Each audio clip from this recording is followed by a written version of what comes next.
All right. We are back. You are listening to Beyond Sight and Sound. We are back. We are live once again. And we appreciate each and every one who's dropped in, tuning in tonight, whether you're a longtime listener or even a new-coming listener to the show. We appreciate everyone. Because after all, it is radio for you, the always valued and appreciated listener. Radio for you, by hunters, for hunters, from hunters. About the hobby, the passion for it, and just preserving the history. For those of you that are in the areas where you're already starting to get out and hunt, don't forget, check out Charles Stafford, CS Relics. I'm sure he can hook you up with the gear you're looking for. If you're on the East Coast, give Rich at Colonial Detectors a call. He's a good guy to deal with. And if you still haven't hit your area, don't have a local dealer in your area, by all means, I highly recommend Evan Granger at Big Boys Hobbies. Great guy to deal with. And if you're an Amazon shopper, drop in and check out HardcoreRelicRecovery.com. Amazon widget on the right-hand side of the screen. Search for what you're looking for and go to town. If you're going to make your purchases anyway, why not make it through there? Nothing wrong with that at all. But to move on with our show and our content, hopefully the listeners are piling into chat. Chat is not being monitored tonight in the sense of we'll be able to see the questions, but the phone lines are always open. And speaking of the phone lines being open, tonight they are open, 419-549-5744. This way, the listeners can call in and add their thoughts, their input, tips, and techniques on this vast subject of research, how, when, and where. Because no matter your geographic location, no matter the time in the hobby, whether you're a longtime veteran or you're relatively new, maybe only been in the hobby for, say, 6 months or something, everybody brings something good to the table that others could find useful, and you never know. Maybe we've never even thought about it. Sometimes it's the way it's presented, a phrase that's said that throws the light switch on for us, something like that. So no question's a stupid question, no idea is necessarily a silly idea, and it's a chance for everyone to share and maybe learn a little something, because, like I said, no matter your geographic location, the time in the hobby, anything like that, the research tips and techniques work for us all, no matter where we are. Also, well, I guess I should probably, we do have mentioned in the promo that tonight I will be running with a special guest co-host. So we probably should get him in here too and see how things have been going with him. So how's it going, Chris Engel? Hello, Brother Josh. Doing real good. This weather's been kind of wishy-washy down here in Texas, and plus being sick, trying to get over there, and I am really chomping at the bits to get out there. Got a new detector and hadn't even put the coil through the soil yet. Oh yeah, and you're gonna enjoy that thing. That's like, I got a new package from Evan Granger the other week. I'm just waiting for the ground to thaw to try that thing out. Oh, that's gonna be awesome. That is gonna be awesome. And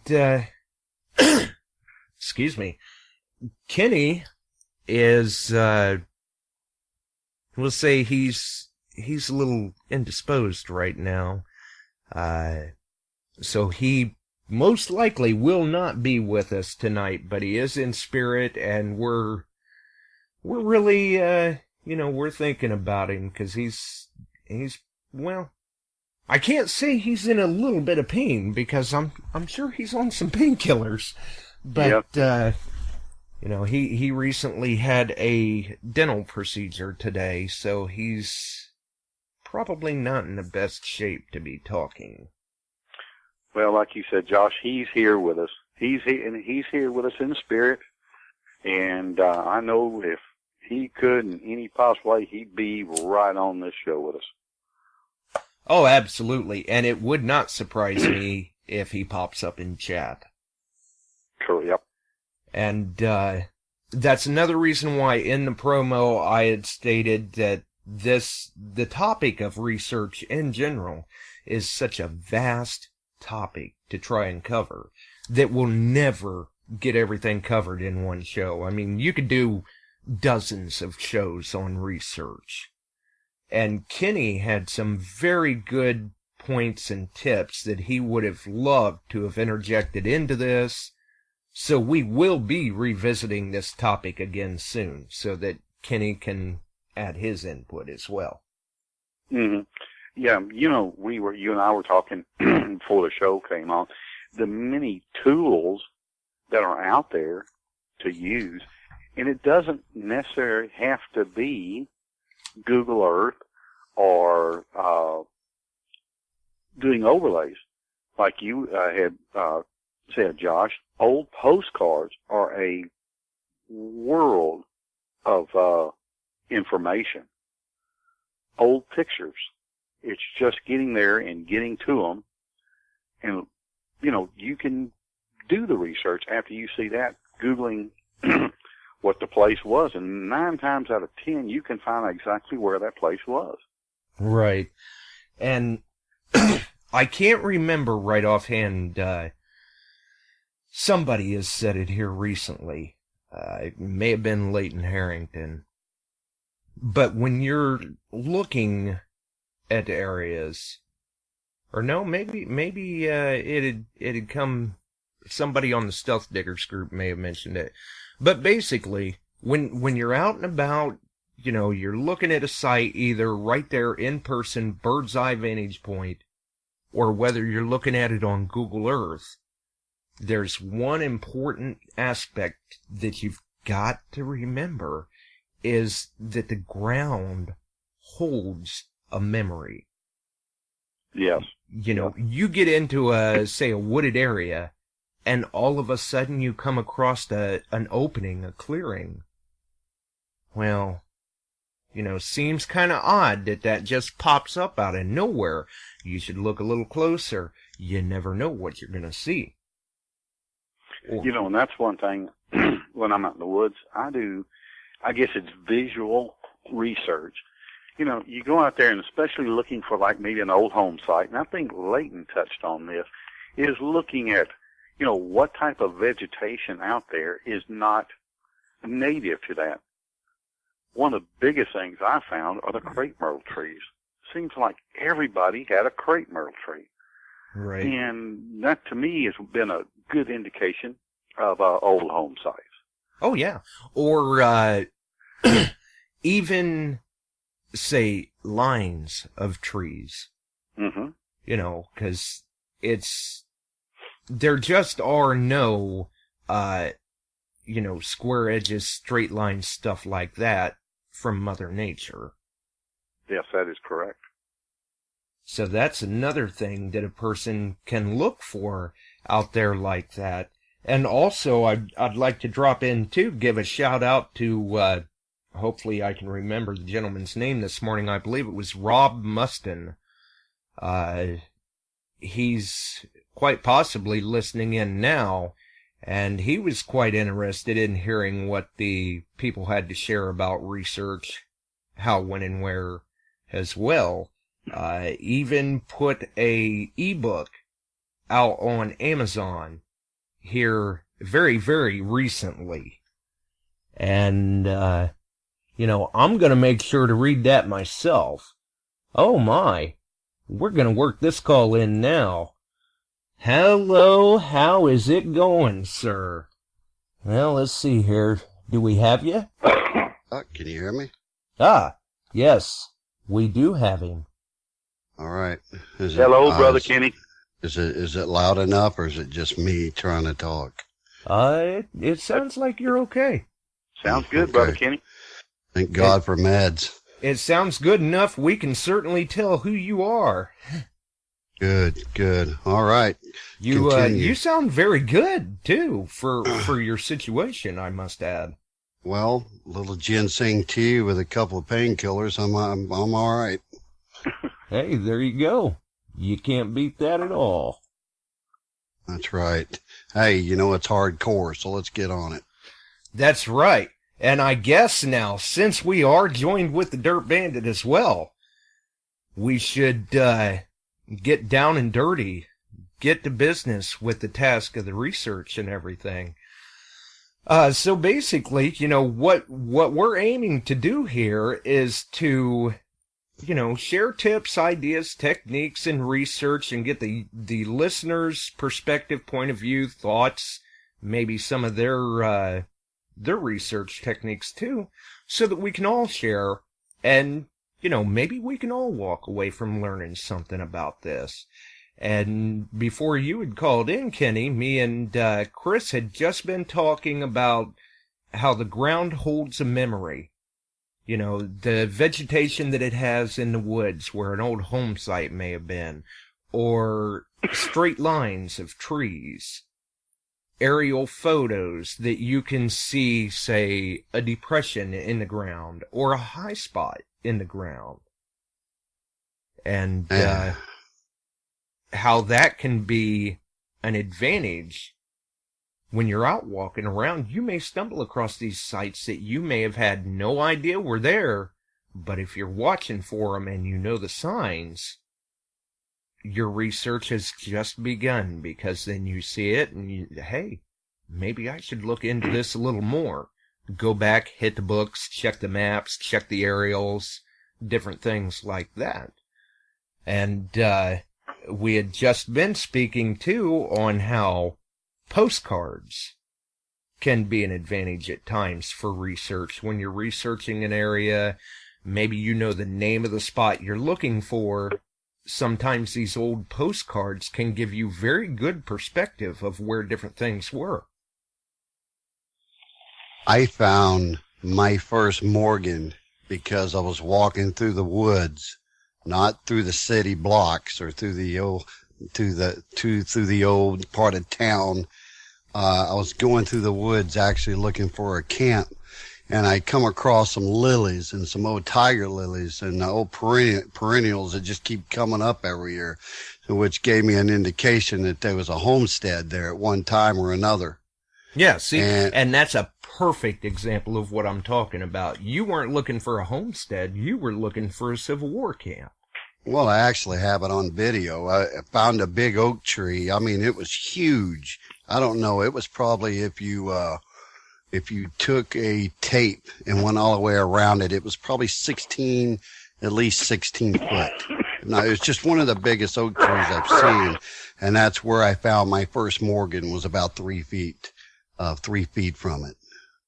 Right, a big oak tree like that would give off shade, a good place to sit and relax, maybe. Which is exactly what I did after I found that Morgan.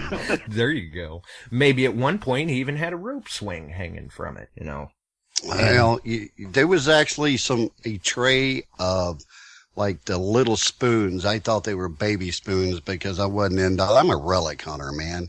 And I got in, I'm finding these spoons, I'm thinking, so I take them back. And I go to the local antique guy, Mr. Hodge, and I said, "What? We got a bunch of baby spoons here." And he says, "No, those are sugar spoons." And so I was like, "Well, okay, but they're still silver, right?" And he says, "Absolutely." So, yes, that was exciting. And that's one of those where, you were just out walking along. You kind of had an idea what you were looking for and stumbled across this, but still had the sense of mind that, hey, this isn't, normal environment. this has had a human influence on it, I guess we should say. Yeah, and excuse me if you don't hear me very well, because I got like some, whatever they put in the side of your jaw. I'm about sick of it though. I'm about to toss it. But anyway, when you go on, especially Google Earth now, if you look close, you got any idea of what you're looking for, you can see those foundations, those old foundations I'm talking about, especially around the old original railroad tracks. Right. Like in this area, these are the original tracks that were there during the Civil War. So you look at those and you look for those old foundations, and then that's the first part. I always say there's 3 parts to a great hunt. And that's the hard copy. That's where you get your books. You go in, you get your maps, you go down to the, the assessor's office or wherever it may be. For me, it's the old courthouse. And they allow me to go in there and I can pull up anything I want and then I'll leave. That's the first stage of it. Then you go on your laptop and then you try to do your overlays and whatever the maps you can come up with that. And then comes the most important part. You got to get permission to hunt it. And when you get that all set up, then most of the time you're going to find something. Exactly. Then it's research, recon, and recovery. That's it. And I have a few tips here in a little bit, a little extra websites that folks may not know about that I use, that if you go on Google, what does Google do? Information overload. That's what it gives you. So if you pull up, let's say, I want to find a Civil War. I've seen people do. I want to pull up a Civil, and I'm guilty of it. I want to pull up a Civil War camp in so and so town. Right. But Google's so smart. Let's see if it can pull that off.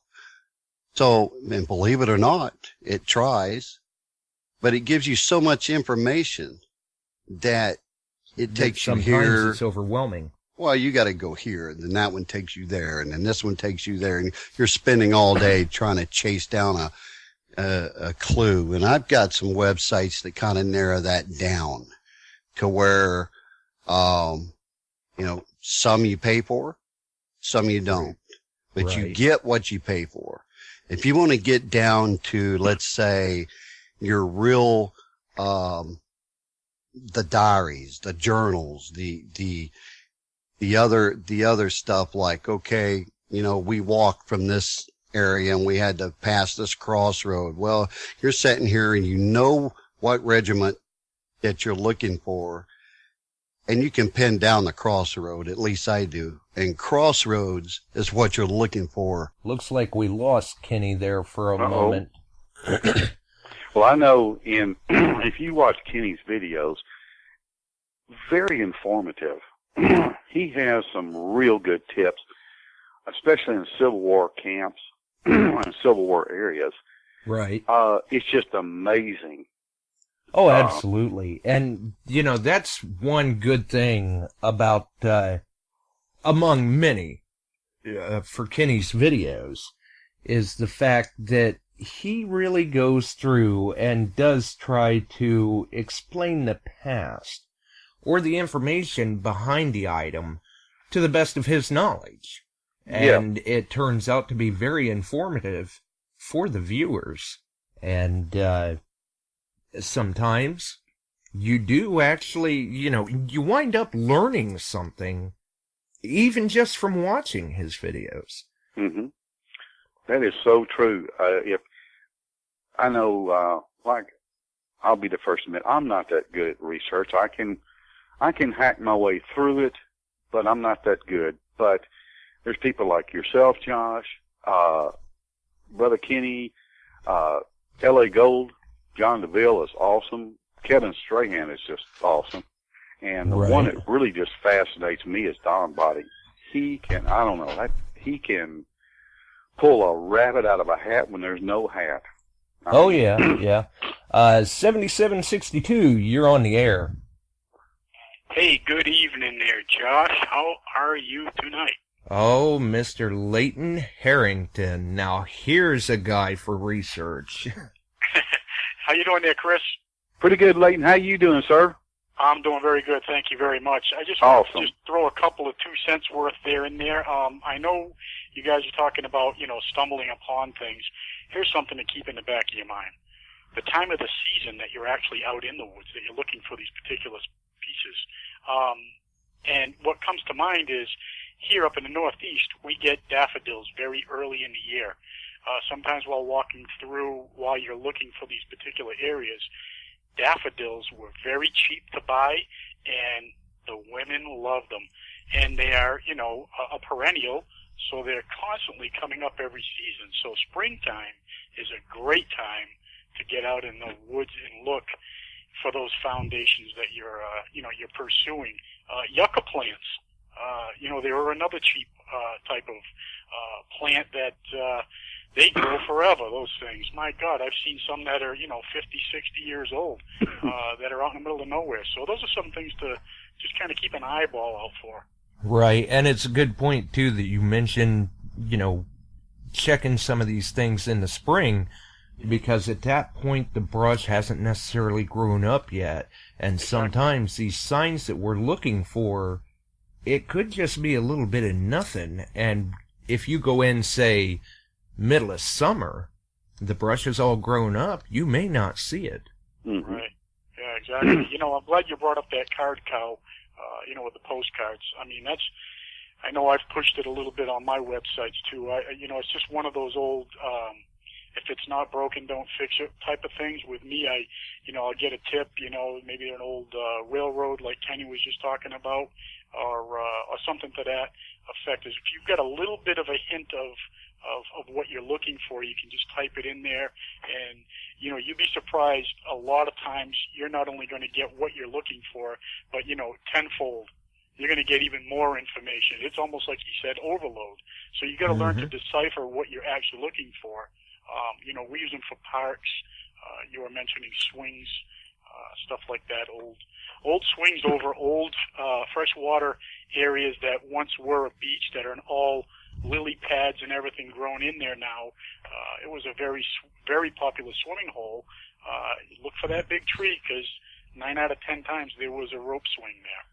Mm-hmm. Exactly. And, speaking of like popular swimming areas and stuff, a lot of times it wasn't all that uncommon to see photos like that on postcards where it may show, I don't know, say like a swimmer's raft or a dive board or a rope swing, maybe those, what are they, them water balls that people get on in the water and jostle back and forth on.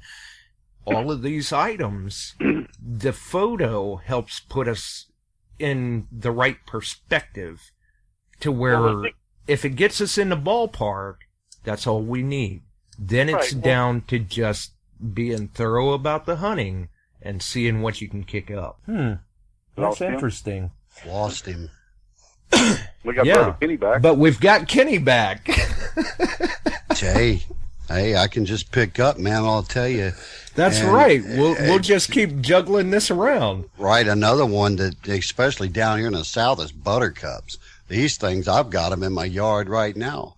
And when you get out there, you can see in the woods, you can see a lot of times they used to transplant those because, the little lady, I would rather have them over here or over there or whatever. And you can actually see them rode out where they just, transplanted those buttercups, and almost tells you where the front yard is. And, anything like that.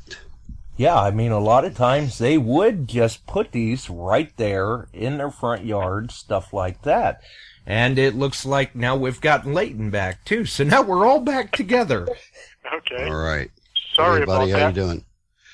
Hey, No how's it problem. going, Kenny? I hope you're feeling better, man. Yeah, it's just, a little uncomfortable, but it'll pass. Hey, listen, let me just finish up real quick, and then I'm out of here, and I'm going to listen to you guys rattle on. I don't know what happened. I got cut off or something happened there. It was a busy signal. But I just want to say, when you type in something in those postcards, like a pond or whatever that you're looking for, a lot of times in the back of the postcard without even realizing they've done it. There's a little picture of like a little board, a diving board, or a swing, or maybe a slide off of the end of the dock where they had it. And I'll tell you, more times than not, I certainly look for those areas too. These beaches that are overgrown in freshwater areas, doesn't take long for them to get overgrown. 5-10 years, people pass away, the beach doesn't get used anymore. Next thing you know, it's overgrown and it's long gone, forgotten. So pay attention to the whole entire postcard. It's not just what you're actually typing in for that main subject. Sometimes in the background, you'll be more than happy to see what you locate. Exactly. Interesting. Yeah. All right, boys, listen. Enjoyed the show. I will get off of here. Chris, Josh, Kenny, be safe, brother. All right. Thanks for the call. Thanks. All right. Bye now. And sometimes, if you can find a hard copy of that postcard, there could be other information in text on it. Maybe a description of the area that you wind up finding useful. Right. I was mentioning websites earlier. Right. There's one, you may have to pay for this one, but it's called Copernic 2000. Oh, Copernic, yeah. Yeah, whatever. I'm from the South, so I know exactly what you're talking about. It's a search engine. Correct. You just put the keyword in. For example, you put first Iowa Cavalry in for your keyword. You know what your response is going to be? You're going to have a whole list of them, starting with Civil War record roster for the 1st Iowa Cavalry enlistment. Below that, you'll have Civil War record and roster for the 1st Iowa Cavalry enlisting from Black Hawk County, Iowa. Okay? When they start giving you the counties, yeah, and now then they're the little giving towns you geographic within places. the counties, then you go to work. Right. And that's a good point, because Copernic I have used before, but that is a program that I haven't used in a while. I mean, you can even get orders of battles, and that's the good one. I mean, you can get orders of battles. The opposing forces in the battles of, Bentonville, North Carolina, combined losses, where they camped before. There's a key right there. I'm reading that right now. Where they camped before the hit. I mean, come on. It doesn't get any better than that one. Yeah, I mean, it's drawing. Basically, the treasure map is right there. You just have to follow. We've got another caller, Denny Morrison. Hi, Josh. Hi, Kenny. How's the old tooth doing? It's missing. Yeah, I was going to say, it feels like it's left behind. Got a big void there, huh? Hey, I got a few suggestions here. First off, of course, you probably already said flat maps, but one of my favorite ones is old timers. Oh, yeah. I mean, you can sit at a coffee shop, and if these guys know you metal detect, they'll come out with places you never even thought of. They do, and the place that I hear that at is right up here at my barber. Oh, yeah, for sure. Yep. And you just have to be willing to listen, because a lot of times they're the best resource because they can give you first-person point of view. Yep. They do. One of those things that comes to mind is a creek close to me, and there were 3 picnic groves on that creek that I had no idea where they were at until I started listening to one of my favorite old-timers, who I have to say has passed away, but he gave me so many places to hunt, and I'm still hunting those places. And they're just a wealth of knowledge if people just listen. Absolutely. You talked about some daffodils and things. I also look for those. Yeah, lilies, buttercups in Kenny's area. Yep. One thing that I look for in my area, and you can too, Josh, is some trees out in the middle of the field. Down the road from me, 1.5 miles down the road, I saw some trees out in the middle of a field, and I thought, what the heck was out there? And I got to talking to the farmer who lived next door to it, And he said, I said, what was back there, a house? He said, well, there was a log cabin back there at one time, but he said that was an oil pump station, and there was a log cabin there, and I'm still hunting that side, and I'm still pulling coins out of that area, out in the middle of a field. Yeah. And in fact, this is another one. You guys that are still working, I'm retired now, but I'd still do this.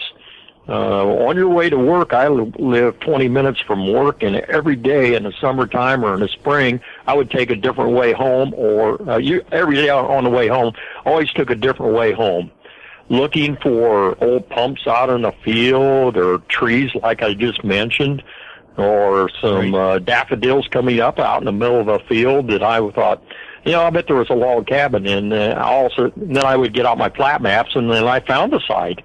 And like Kenny said, then I went to the farmer to get permission. And make sure when you get permission, you write down the guy's name. Yeah, get it in writing. Get it in writing. And another good thing, Calico puts out a really neat little finder's log.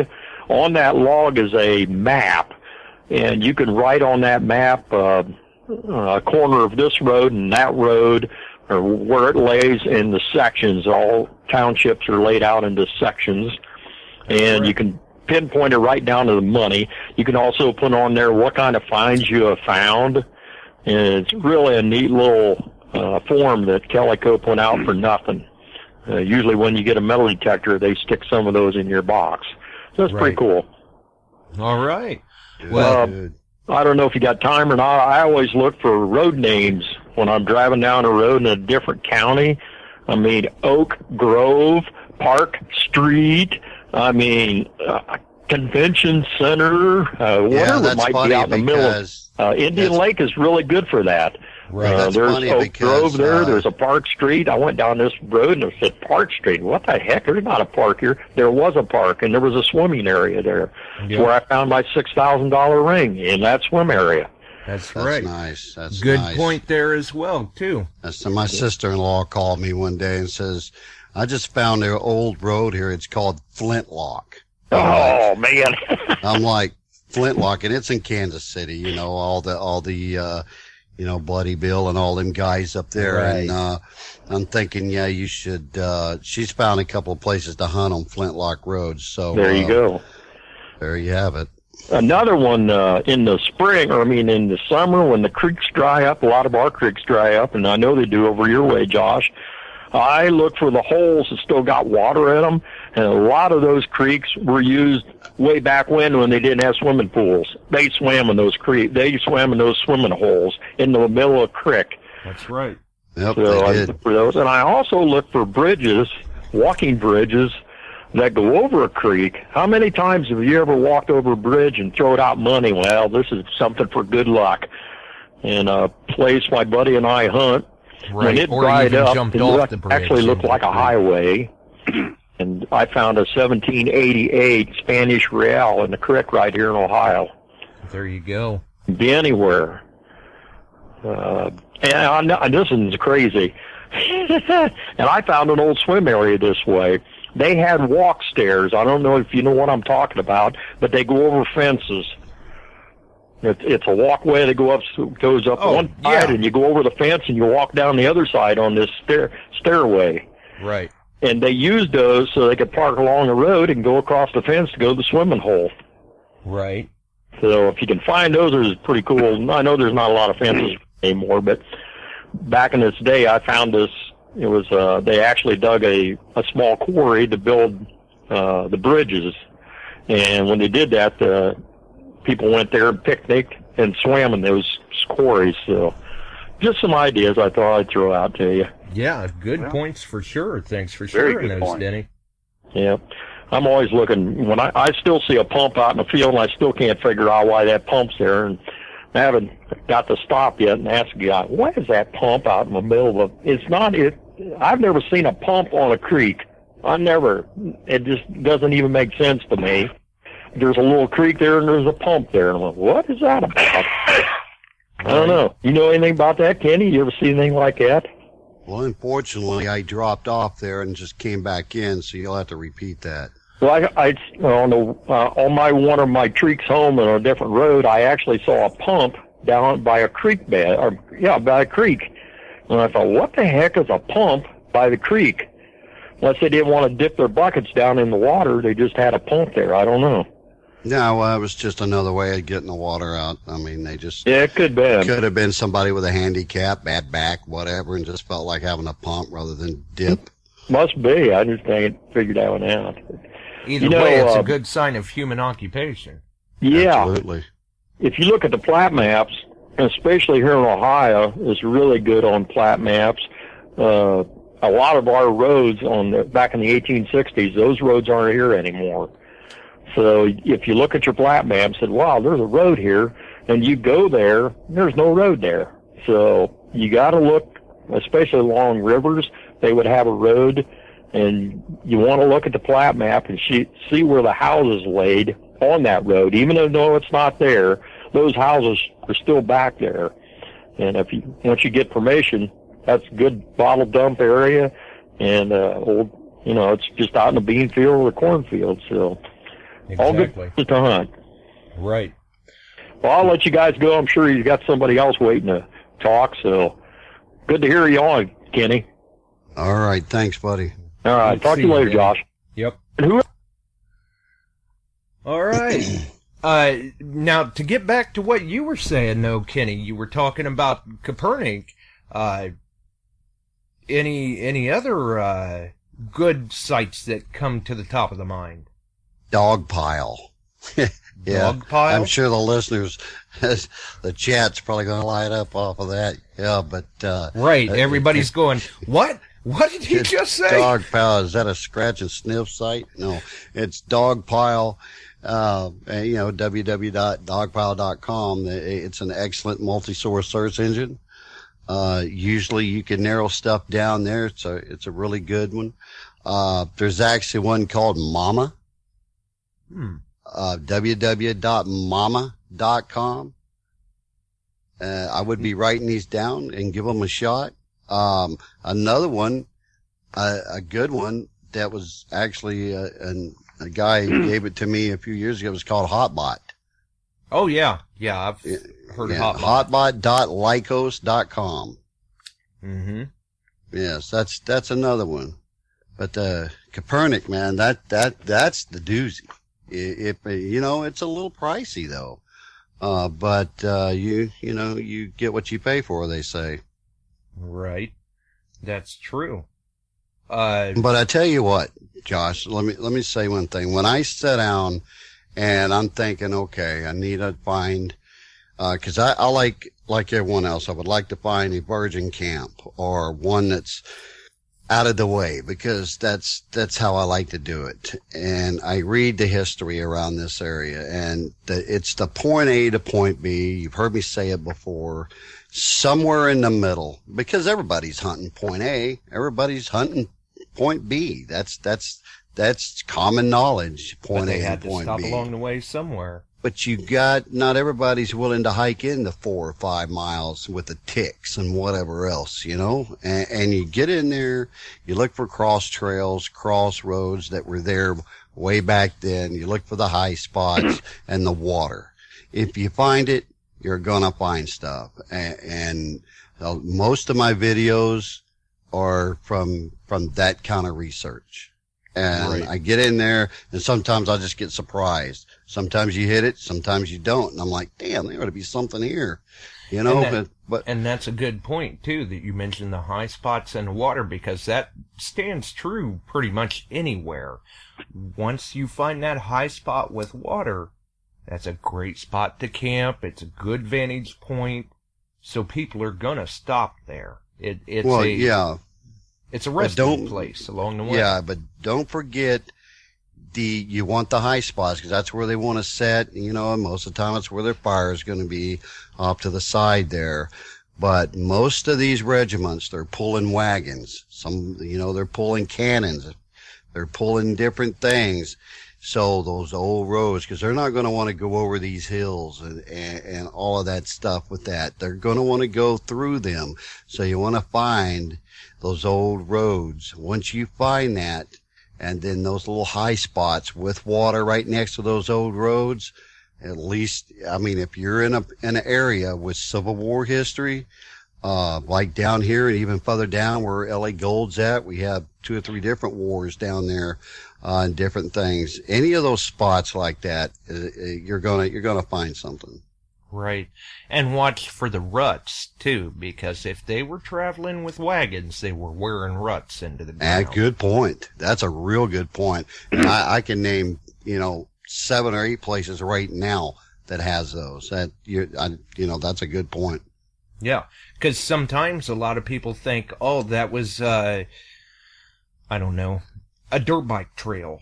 For instance, they went this direction and then they come back on this side, or it was an old logging trail or something, but sometimes that's not what it was. Those are actually the ruts from back when they were traveling, troop movements and stuff like that. One little more hint here for those relic hunters out there that could be listening, or coins. If you're out in the woods or you're way out, and you guys come across any piece of insulated glass where they use the telegraph. Right. Or pottery. A lot of times, though, what I'm getting to is you'll see the old metal post. They used to use them for markers. They also used them to put the wire up on the telegraphs. And some of those are still in the ground. Right. You want to find those around here. There's numerous of them. I can count 30 of them right now that I know where they're at, and they're usually about 6 foot tall. They're about as big around as a baseball bat, and they're like a corner marker or whatever. But they use those to telegraph with, and if you'll look good enough, take some soil off. Take 2 or 3 inches of soil off. You'll be surprised at what you may find laying in and around those posts. Oh, yeah, right at the base of it. Kenny, we were talking when you got dropped a minute ago. I was telling Josh, especially on your videos, if you watch your videos, you give so many good points as to what to look for. For example, the one where you found the Morgan silver dollar. That was excellent. What to look for. Down south here, of course, what I look for is the old magnolia trees. Everybody down south, or every home, it seemed like, had a magnolia tree. Yeah, here too. Yeah, that's a good point too. And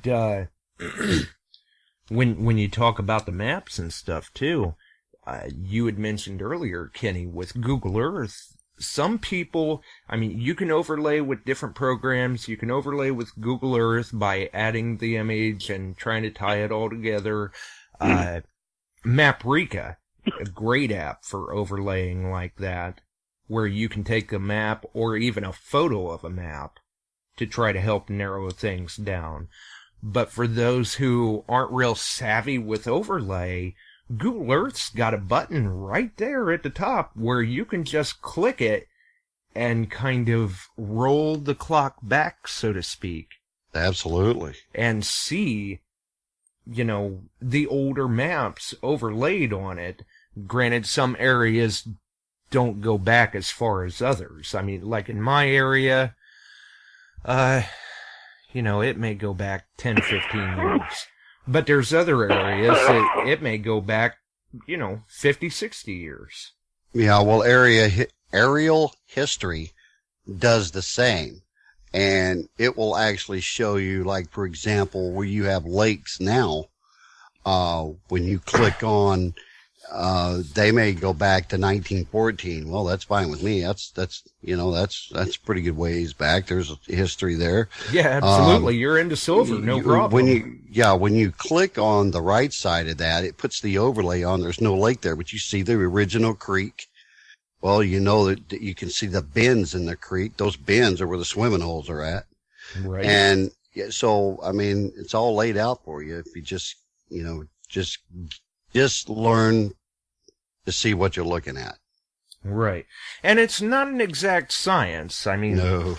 For those of us who use those different tools that are available to us like that, It's not like we just jumped in and went right to it. There's a little bit of a learning curve sometimes. You just got to take the time to become familiar with it. And, you know, detectorists in general are very helpful people. If you're having trouble with it, message a buddy. You know, a lot of times, a lot of us have no problem trying to help, you know, give input into the research. Maybe we use a different method of searching for information or something like that, where, say, you know, I'm looking for something, I'm not finding much, and say, oh, well, I'll send Kenny a message and see what he finds, and you may come up with a whole boatload of other stuff that I didn't even notice. Right. Absolutely right. And that's something where sometimes it's handy to, you know, kind of have the buddy system. It's good to get out and hunt with a friend sometimes. Well, same thing with research. And if you're right there close together in the same region, maybe you guys want to tag up and, you know, hit the research together and go out and hit the site together, and then you're both kind of reaping the rewards of the effort, having a good time, preserving the history. Right. But you know what? You cover all of that. You're sitting there at your laptop, you're closing it, you're looking over at your gear, and you're like, all right, it's time for the next step, and that's to pick up your phone, right? No. I go to the people. Sometimes I pick up a phone, but most of the time when I try to get my permissions, I like face to face, eye to eye, so I can talk to the gentleman or the lady. Touch. Right. And, you know, they need to understand that you're there for the history. They need to understand you're going to leave it like you find it. And what I have found is when I tell people, you know, I'd like, you know, this is what was here in the area. I believe possibly you could have some military items from the American Civil War. Most of them don't believe it's there. Right. No, they don't. I mean, well, you can hunt it, but you're not going to find nothing. I'm like, exactly. Okay. I mean, they just don't think it's there. Not on my land. I mean, that's just the attitude most of them have. But they soon find out that's incorrect. And, you know, a lot of them will, you know, they like it. They like looking at it. Some of them don't. They don't care. But as long as you take care of the land, you do what you say you're going to do, then you'll get to go back. Oh, absolutely. Do it the right way. And, like I've said before, it's the work that they don't see that keeps us coming back. That's you don't leave any sign of being there, you've got no problem coming back usually. And more often than not, it could open up other doors of potential for you. Well, you know, treat it like it's your property. I own property. You know, a lot of people, I treat it like it was mine. I know how it is. I have people that call me and, hey, can we hunt? And when I mean hunt, they're talking about deer, because I've got big deer on my land in Tennessee, and I put the bio out for them and everything. And there's a select few that I allow hunt on there simply for the fact that they take care of it. They don't leave stuff laying around, and I'll let them go back. So it's the same. You know, you just, you know, be who you are, carry a good bag of ethics with you, and you'll be fine. You'll find spots to hunt. Absolutely. I mean, it's not rocket science. And a lot of this stuff that really keeps things moving smooth for the hobby is just common sense and flat out human courtesy. Right, right. Now, you know what? And you're going to have to accept no. A lot of people, I've got even, you know, buddies of mine, when, you know, when they try to get permission, they're like, well, we just don't want anybody on our, they get the big no, you know, and then it breaks them down. Well, I don't want to go knocking. I'm like, what? Hey, you just accept no and move on to the next one. That's all you do. They're not going to be yes every time. You would like it, but it's just not that way. Right. And as a matter of fact, I just had that conversation with, another listener, Swansea, earlier this evening before the show, where he had mentioned that some of his friends even though they're not, say, shy around him, and they really enjoy the hobby, they just can't bring themselves to ask permission quite yet. And maybe it's the possibility of a no that is kind of got them gun shy in a sense.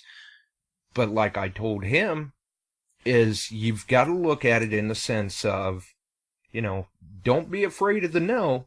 You may get it, but you're not out anything. They didn't take anything away from you that you didn't already have. And if you get that yes, well, that's one more than you had.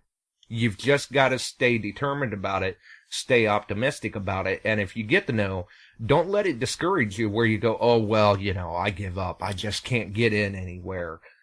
No, that's not how you do it. Stay persistent. That one said no, fine. Go down to the next spot on the list that you thought may be interesting to hunt. Give them a shot. Be friendly, be respectable, be presentable, and you never know. You just may get that yes.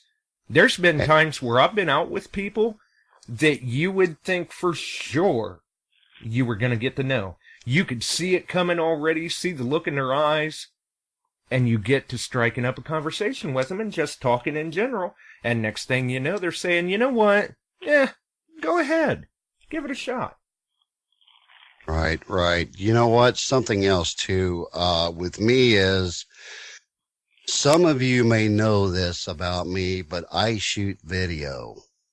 And that leads to a whole nother aspect of the permission thing. Because let me tell you something. If you're not up front and Mr. John sees you in the back of his field, whatever, and you've got a camera, that could be an issue.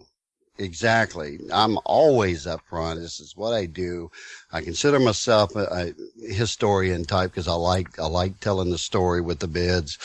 And I will not film 1 ounce if you do not want me to. And when I do film, your house, your barn, your whatever will not be in it. Because I don't want 10 people knocking on their door after they watch my videos. That's a very good point. For a lot of us on YouTube, you see these videos, it's just grass, it's just trees, sidewalks, whatever.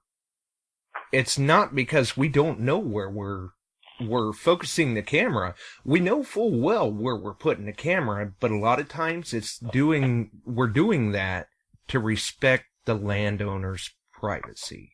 Oh, absolutely. And I do, if I'm in a place where there was a skirmish or camps and stuff, I like finding an area where I can pan through and kind of bring the watcher in on where I'm at and try to get them to see where these guys were and where they slept and where they may have even lost their lives and things like that. It brings there's a reason that we do this. As a relic hunter, personally myself, I don't go out there just to find a button. I go out there to preserve the button. Right. And I just like it being as real as it can be, just out of respect of the hobby and for the guys that left it there. Absolutely. And those are very good points that have been made. And like you've said, you have got to remain professional about the situation. Do things the right way and all of that, because it's the actions of one that affect the outcome for many. Right. Well, I tell you what, you can go on. There's different things we can do here. I love talking about this stuff. I didn't think I was even going to be able to come on tonight, but it's such a good topic, and you can't talk about it all. What about terrain? What about geological permissions? Right. I noticed earlier the guys were talking about Virginia. I don't know. I've not been there, so I don't know what it's like getting permission to hunt in Virginia. I would say probably because of the history that's in Virginia, that may be a little tougher It might actually even cost you $1 or $2 to get in on some of that property. That's a very good point too, because you never really know about this stuff. No, I mean 65% of the war was there, around in that area. So if you do get permission in Virginia, then plan on having a pretty good day. Yeah, and plan on doing it right, because that's one of those areas. If you screw up, they are going to be watching, and absolutely. word will spread. Absolutely. And that goes back to the whole, the actions of one can affect many. No doubt. No doubt. Now, I have a little something here, Josh. Dad, I'm going to kind of surprise in a box here I received today. I don't know if it's because, and Rusty, if you're listening, I'm sorry, buddy, but Rusty from Garrett, and Garrett sent me a box of some goodies here for the show every now and then. And what I have here is I've got one of the deals that goes around your neck that you can clip a key to. You know what I'm talking about? Oh, yeah, lanyard. Yeah, it's Garrett Metal Detector because it's their 50-year anniversary, and they got a little treasure book here. They got reusable ponchos. They've got their 50th anniversary brooch or pin you can put on your vest. Nice pin. Or anything. And I think that what we'll do, if you don't mind, let's say we'll give one of each of these and a prize to, what do you say, the third caller? I think we can do that. Let's see how many people are listening. We'll just go ahead and open the lines up for, what'd you say, the third caller? Yeah, that sounds good. All right. There you go, folks. 419-549-5744. We're looking for caller number 3. And we'll see if anybody calls in. Oh, well, let's see here. Hello, you're caller number 1. Hey, this is Darwin from Illinois. Oh, hey, Darwin. Good to hear from you, buddy. How's it going? How you doing? All right.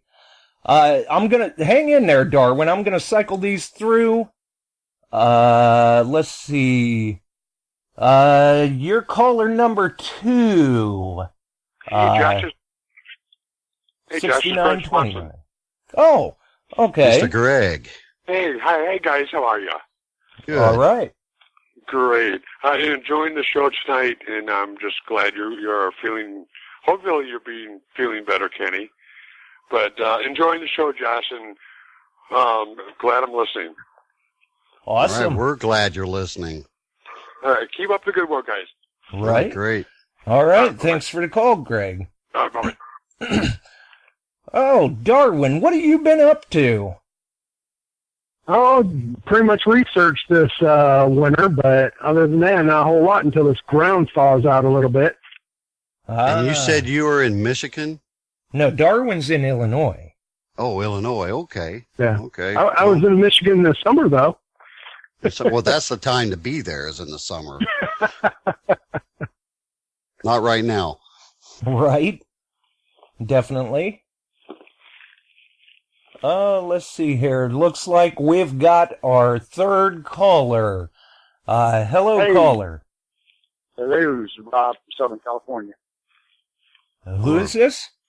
Rob from Southern California. Rob. Rob from Southern California. Well, Rob is the winner, Josh. Yes. All right. Well, congratulations to you, sir. Do you happen to have either myself or Kenny on your friends list on Facebook? Yeah, Josh. It's Rob. We spoke this morning. I was the one with. Rob. Yeah. Yeah, absolutely. Yep. While you're on, why don't you take a moment and plug your book? Oh, that Rob. Yes. Oh, I was Rob. I don't wondering know about if that's that a good Rob. thing or not. No, we're not going to start calling you that Rob. I'm just saying. But yeah, I got to. He sent me that post as soon as it went out, so I'm definitely going to be looking at that book. Well, great. I hope you do. And it's the first book of any kind I've ever written. And I've got the website Metal Detecting Places, and I've spent the last year or more helping other people find hidden areas in their zip code. And so I put together a small ebook. It's a guide. Basically, it goes through what y'all have gone through tonight, the historical aerials, and then Google Maps, Google Earth, and then how to compare them to each other, and then also how to take Wiki and find historical sites. You know, a lot of the guys I found, they get upset when they find a great area, but then they find it's a historical area. Well, you know, if it's a historical area, that means there's been a lot of time, money, and effort gone into that site to declare it historical. But what people seem to forget is there were trails and roads leading to that spot. Correct. So there are tons of places along those trails and roads where people had to stop. You know, one of the things I speak about in my book is the Battle of Great Bridge. Somebody named Rob. So, and one of the things about it is those troops all had to gather before the actual battle took place, and the actual historical site is not that big. So right. That's basically what I wrote about in the book. Right. Right, and that's what I was talking about earlier, point A to point B. It's the in-between. It's where you're going to find the less hunted spots. That's right. And if you could, why don't you let the listeners know where they can find this book? I listed it on Amazon, and I put it at the cheapest price they would allow me for their program, which was $2.99. I just wanted to get it out there, and I'm looking for as much feedback to change it. If you go on Amazon and you put in metal detecting hidden places, it should come right up. Awesome. And also you can go to my website, which is metaldetectingplaces.com, and the book is listed there as well, or the link to Amazon is there as well. Great. Wow. Very Maybe good. you and I should work together then and just funnel that on through Hardcore Relic Recovery, which is an affiliate of Amazon. We could all laugh and smile. That's There what we I go. was just going to say. If they're going to go to Amazon for the book anyway, why not go through hardcorerelicrecovery.com? And what's There you cool go. about that is when you get to hardcorerelicrecovery.com, which is a work in progress, such as yours, I heard you say the same earlier, there is a spot that you can actually email me your finds, and I will post them on that website, and I'm going to have a little deal coming up later to where, and I'll make this common knowledge for everybody, that once a month I'm going to choose one of those finds for some prizes. That's There great. you go.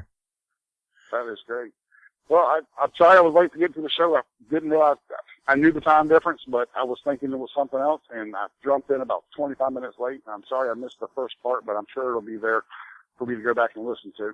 Absolutely. The archives are always available for listening at any time, and you still caught the right part of the show. You were caller number 3, so congratulations on your win. Yeehaw. Yeah, get him to leave his stuff with you, Josh, so we'll know where to send this. Right. I was just going to tell him he's got my Facebook information, so just PM me a message on Facebook with your shipping information, and we'll get that out to you. Absolutely. Great show. Thanks, guys. Thanks for having me on. Thanks, Yes, Rob. sir. And we've got another caller on here. Looks like Mr. Strahan is in the house. Mr. Kevin, Hello. how are you doing? How are y'all doing tonight? Hello, Mr. Kevin. Hey, Well, I'm missing a tooth, but I'm here, man. I called at the wrong time. I called in, and I was like, I came outside. I went back inside, and then I heard y'all doing a giveaway, and I'm like, well, crap, I don't want to call during a giveaway. I'm going to wait till they give something away and then call back. There you go. Yeah, it was a little hard. We had a lot of calls come in there right at one shot, and I think I may have missed a couple. If I did, I apologize. We just, they kind of got laid over one another. It happens. Oh, you're Oh, in no, that trouble, was fine. Josh. I They're was- coming after you. Yeah, I was actually trying not to call in because I knew you were going to have people calling in, so I just hung up, and I was like, I'm going to wait till somebody wins, then I'll call back, because I knew you were going to be flooded with phone calls. Yeah, Oh, I mean, Kevin. I saw a couple numbers show up, but then they disappeared real quick, so I don't know what happened. Kevin, by the way, I do have those XP stickers for you. I have them right here, so I'm going to send you a couple of those. All right, Awesome. and I've got, how many hats do you want? Yeah, well, however you feel generous, buddy. You just go ahead and send what you need. Whatever makes you feel, Well, I don't know, a couple. Well, I've had, I'm going to give a couple to Josh to give away. On his show, very kind of you. Whenever he wants to give them away, they'll be there for him to give away a couple of nice XP Deus hats. Nice. And I'm prepared for this negative 2 degrees we're going to have here, and Josh is going to be laughing at us. Isn't it? It is too. I mean, it was 74 degrees here at noon today, and I think it's, I don't know, I think the right word is cold right now, and we're supposed to have ice and stuff in the morning. But guess what, Kevin? It won't take but a couple of days, and we're going to be right back up in the upper 60s swinging the dais. There and you know, that's the one thing about living in the South. It's supposed to be, it was almost 80 here today. It's supposed to come in and snow tomorrow, and then, like by Sunday, it's supposed to be back in the 60s again. Wow. Yeah, well, hope you have your flu shot. Right. All right, well, look, that could I don't make take up too things much a of y'all's little time. problematic. I just wanted to call in and let y'all know another great show. You know, just look forward to it. There's a little soap opera every Wednesday night, so. Right. All right, I'm going to, I see some questions out there about the website of mine. Denny, I'm fixing to throw that out there on the chat for you. Oh, good point. We should probably get that information out real quick, too, since we're getting here pretty near the end of our rope. Yep. All right, Mr. Chris, Mr. Kenny, and Mr. Josh, I shall talk to y'all later. Another great show. Keep it up. Take care, brother Kevin. All right, we'll see you, Kevin. Bye-bye. Well, then, and you're going to put that out in chat, you say, Kenny? It's there. Right next to Denny's hard-headed detectors or something. That was a good one. Never a dull moment on Beyond Sight and Sound. That's right. You just never know what's going to happen next around here. No, Man. no. And we've had some interesting calls lately, too. I mean, what was that? Saturday, we had Howard Hewitt call into the show. Outstanding. That's right. Great guy to talk to, too, man. I'll tell you. Just the way he speaks, he's so descriptive about things that you can just about see it. You know what? I'm going to can I give a hint away on a future guest? Maybe just a hint. Oh, I don't see anything wrong with that. Okay. Well, that's what I'm going to do then, since I'm over here suffering. Anyway, I'm going to go ahead and say this guest or guest will have a lot of information regarding the XP Deus. Now, yeah. You know, we have to talk about that machine because we talk about Garrett, we talk about Mind Lab, we talk about all the others. We might as well talk about this machine, and not just because I use one, because a lot of folks are starting to use them, and I can personally tell you from experience, they're not a bad machine. Right. And it's good to get the information out there. I mean, just because we may be talking about Deus right now doesn't mean that we think your particular machine isn't any good or anything like that. You have to find what works best for you in your particular situation. You know, for Joe down the road, maybe it's Garrett. For Susie in the next state, you know, maybe it's White's.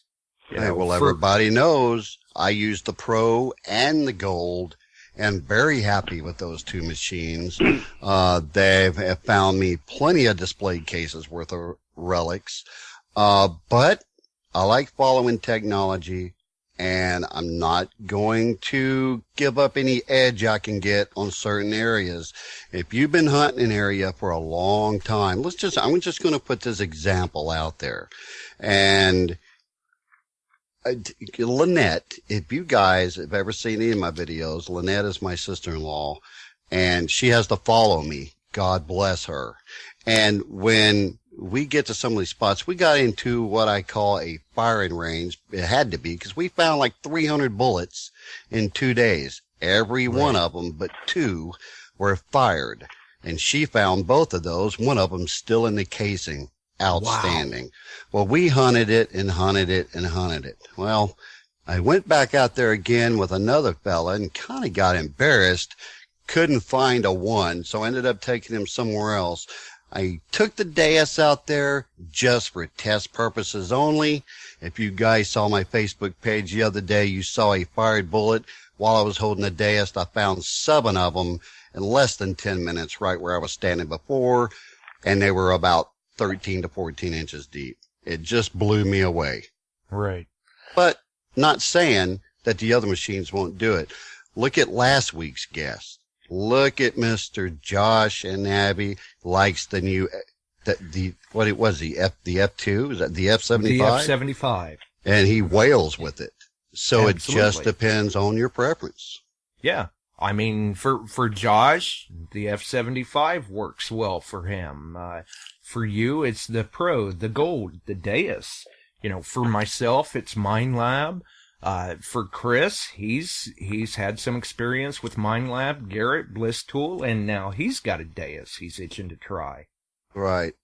And you know, I know we're into the hour, what we are at 112 right now, but I got to tell you another machine that I was impressed with. I've seen them used until I saw Mr. Chris Engel grab that T2, and what I saw him do with that T2 up there in Vicksburg, I was like, okay, all right, you know, we're there together, we're hunting all this, but I'm going to have to keep up with this T2 here. Oh, yeah. And before the F-75, Josh ran the T2. Right. Yeah, that T2 is a good machine. You proved that, man. I was like, oh, this guy's slamming. Loved it. Well, and I'll tell you, like you said, there again, we've got a upcoming guest / possibly plural that they'll have a lot of information about the Deus, and we're still beating the street trying to bring good content and information out for the listeners. We've got some other guests coming up too that, man, they're going to be great to talk to. Oh, absolutely. Absolutely. And I got verbal commitment is the reason I brought this up. I wouldn't have brought it at all. These are great guys. Obviously, they have a pretty good head on their shoulders to create such a machine as that one.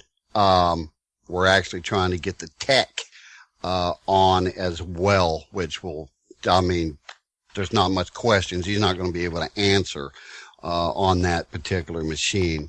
And but yeah, what a great evening. I tell you what, my mouth actually feels a little better. I think it's had a workout because I'm on a roll. There you go. Therapy. You know, you just had to talk some relics. Relic therapy. That's it, man. That's it. And watching the chat and knowing the listeners are getting into it, that's what it's about, man. If we can just entertain anybody at all, I'm happy. Yeah. And, you know, that's a good point, too. Maybe this would be a great time to just kind of touch on it real quick. But we do have a show coming up sometime in the near future about shows such as this, because I've gotten a number of comments myself lately, some new listeners coming into the show. They're really enjoying the information that they're hearing, and that is the intent. You know, we're trying to share the information, have a good time with it, and stuff like that. Some people, and this is merely everybody's opinion, you know, anyone's opinion, I should say. Everyone's entitled to their own opinion. Some people think that radio is dead. There is a purpose for the shows, and for us here at Beyond Sight and Sound, honestly, yes, the ratings are great, the likes are great, and we love the comments and the listener feedback, but it matters not if we've got, you know, 1,000 listeners or 100 listeners. as long as the listeners are taking content away from the show that they're finding valuable, you can make that difference with one person. It's well worth the time of doing the show, and we will continue. If I was sitting here on my couch with everybody, well, that'd be a full house for sure. Sitting here, I would be saying the same thing. We would be sitting here having a beverage, whatever. We're sitting here talking. This is what this is. This is a place for people to get together, the hobbyists, the ones that maybe want to get into the hobby, and the guys that's been in it for 50 years to come in here and give us some insight, because I myself am never, I'm always up to learning something new. That's what's great about this hobby, because I figure out something every time I go out that I didn't know. And if I can share it with somebody else, that makes me feel good about it. Exactly. And you never know where you're going to learn something new. It could be from a newcomer to the hobby, or it could be from a veteran. It's all about perspective. Or it could be from the history you pull out yourself. That's right, because when you research that find, you may find out something new about it and be like, hey, I never thought about that. That's interesting. Absolutely. And I want to thank everybody in the chat room for wishing me to get better. I appreciate that, guys. I didn't feel like coming on the show. Obviously, earlier I really didn't want to, but I had to talk to Relics, and when I turned it on and everybody's talking, that was it. It just don't matter when we're talking about the history, and it's just got to be done, man. It's hardcore, and that's what we do, baby. That's right. That's just how we roll here. So hang in there with me, guys. We hope everyone else has enjoyed the show, but it's time for us to roll out of here. If you enjoyed the show, by all means, rate the channel, drop us a line. If you've got a topic you'd like to hear covered, maybe a guest you'd like to hear, or if you'd like to be on the show yourself, drop me a line. I'm not hard to find. Look Kenny up. Let him know. We'll figure something out. We'll get something set up. For everyone else, though, we appreciate you tuning in, as always. Radio for you, the valued and appreciated listener. That was Beyond Sight and Sound. And we would like to also thank Mr. Chris Engel for setting in with us. Enjoyed Absolutely. it. Absolutely, Brother Chris. Thank you very much. Oh, you're welcome, Brother Kenny. For you, like I said, your Amazon shoppers, check out HardcoreRelicRecovery.com. Check out Rich at Colonial Detectors. Check out Charles Stafford at CS Relics, and really can't say enough good about Evan Granger. Rob's book. It's on Rob's Amazon. book. Yes, he called in too. We appreciate everyone who called in. We had some interesting content and information, but you can't cover it all in one show. We will definitely revisit this topic again, but for now, we're getting out of here. We'll see you next week, folks. Thanks for dropping by.